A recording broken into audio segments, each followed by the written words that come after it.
ni Bapak? Ghazali, tak payah excited sangat ya. Ya Allah. Ya Allah. Anakku Ghazali. Hebat, syabas Ghazali, syabas.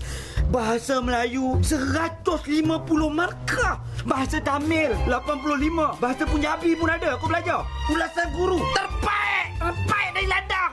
Ghazali, ya Allah Ghazali. Ghazali, tapi kenapa bahasa Melayunya markah sampai 150? Setahu Bapak, markah penuh 100%.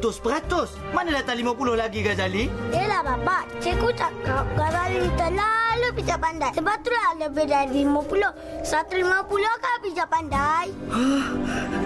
Amboi. Tinggi benar kau punya bahasa, Ghazali. Lagi satu, Ghazali. Kenapa cikgu tandakan dengan pen merah ni, Ghazali? Markah-markah ni semua. Warna merah hebat Bapak. Warna merah api membara. Mengenai wajah. Ya ke, Ghazali? Ya. Setahu Bapak masa sekolah dulu, tanda merah tu tandanya nak suruh benci sekolah, Ghazali. Kau memang bijak, Ghazali. Kau lebih bijak daripada sang kancil. Ghazali, ya Allah. Bapak percaya, satu hari nanti kau akan jadi wakil rakyat, Ghazali.